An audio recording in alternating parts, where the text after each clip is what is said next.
Hi guys, this is Darren from Noah Garden Center. Thank you once again for joining us.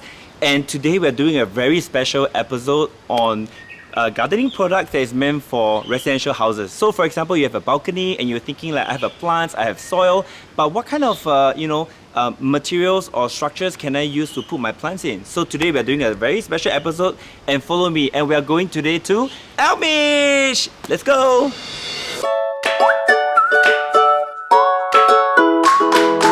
Okay, trivia time. So, based on the vegetables that you see in a supermarket, what is the percentage that you think are grown in Singapore? 1, 2, 3%? The answer is 10%. So 10% of the vegetables are grown in Singapore, and today we are going to meet a farmer, okay, a Singaporean farmer, and it's very interesting. I want to introduce you guys that you'll be like, huh? Is there still a farmer in Singapore? Yes, the answer is yes. So today we are going to meet her. So follow me.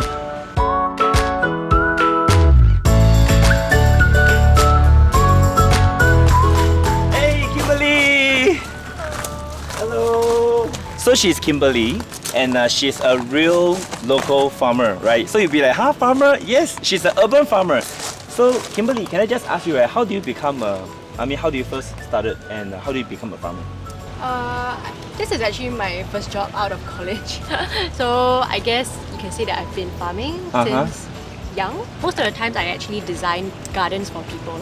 Oh, so you design and you can create a edible farm. Yeah. Oh wow, that's very interesting. Right. Okay, Kimberly, can you show us, right, what are you doing over here?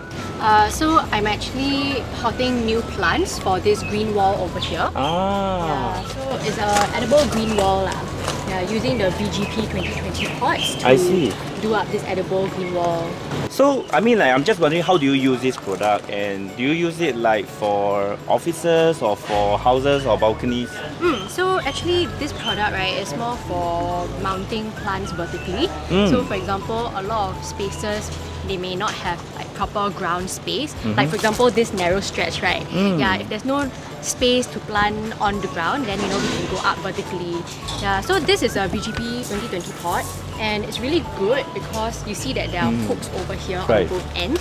So if you have the BRC fences like these, or you have mounting panels like that, then you can just hook it on top over here. Okay. Right, it's actually very simple. Then it's actually quite secure. Yeah. So if you look at these, right, these have been planted in quite a while already. So it can actually take quite a lot of weight. So these are quite interesting because, right, this BRC fence, which is commonly called in Singapore, is that it can be found mostly in in walls or in between bungalows and semi-Ds, or even on the perimeter fencing. So what you do is that you can just buy this off the racks and you can just really put it on the rack. That's quite convenient, isn't it? It's of the right dimensions and stuff. Yeah. If you look at the inside, you see there are a lot of these grooves, right? This is actually doubling up as a self-watering system. Yeah, it's a small little reservoir. And plus, if you mount it up each layer, these two pots here, these holes over here, right, the water will drain out and then irrigate the pot below that. That's very a good design, and then it comes with a groove where you can run your irrigation pipes. And if you can see over here, so this is really more like a standing kind of a small green wall that you can set up at home, where you can easily take this and you can hook it on. Yeah. And then it's self-standing, and I think it's quite neat. Like you can put it at the doorstep or at the balconies where you can have 2, 4, 6, 8. And if you like more, I guess you can always extend it, right?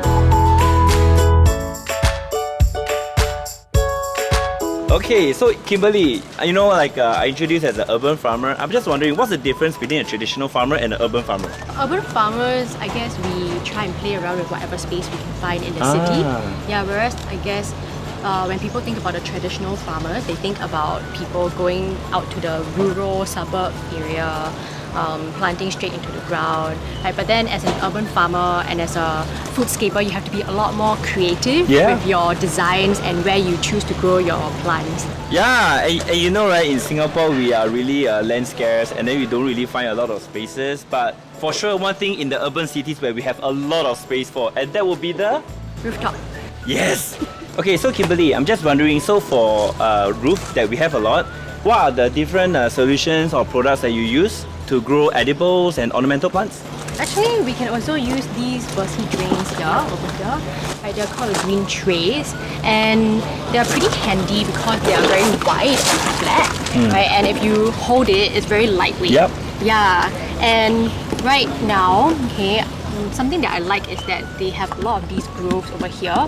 So, like I said, actually the VGP 2020 has a mini self reservoir. This is a bigger version of that reservoir. Yeah, because rooftop spaces tend to be very hot and dry, especially during the dry seasons. Right. So one of the tips, right, that we can provide to our viewers is that with such a reservoir, the plants basically just grow their roots into the tanks or the reservoir tanks, and then when they are thirsty, they just drink more. So it really helps a plant to be more sustainable and to self-grow, really. And in the end, you end up with more healthier edibles and ornamental plants.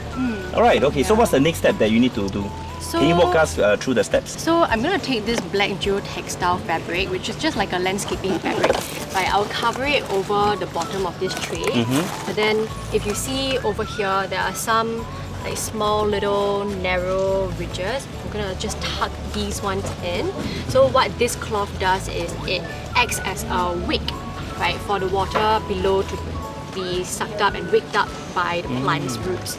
Yeah, because if we don't cover this, then we're going to expose all these holes to let the soil drain out as well. I see. Yeah, like a filter sheet, right? Okay. Correct. Okay. Yeah, a filter sheet that doubles up as a wick. Yeah. So after I do this, right, I would just pour the soil over here, and then plant a plant that has relatively shallow roots, something like mint or leafy vegetables, because the depth of this tray is about 15 cm.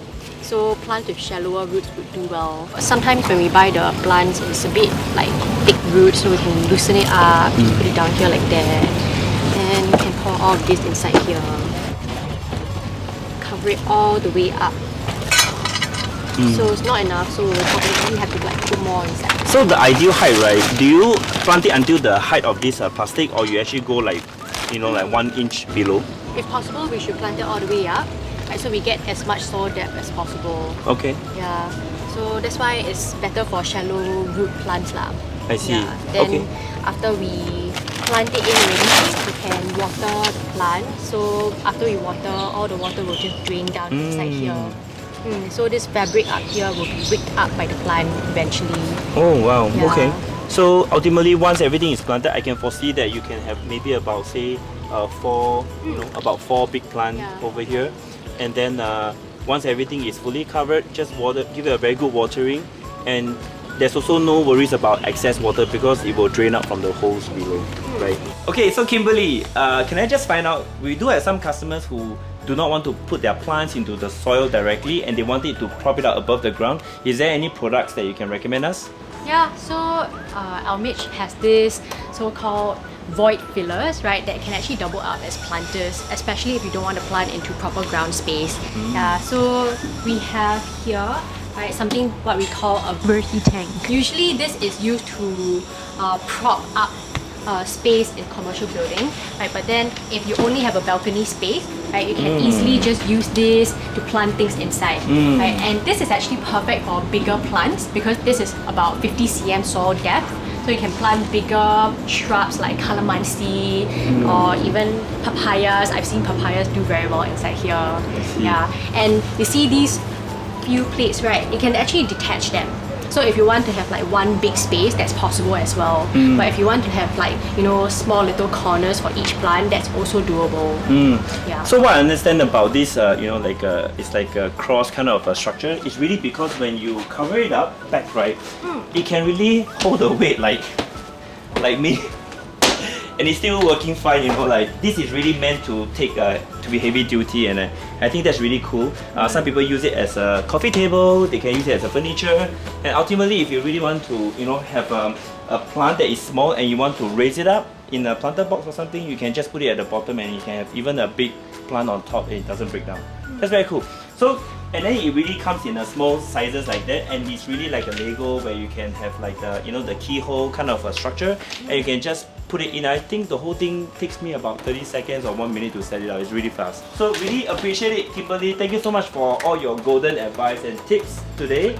And we hope to be able to share with our viewers, and then you guys know where to go when you want to look for such products. Alright? So thank you so much and see you again. Bye!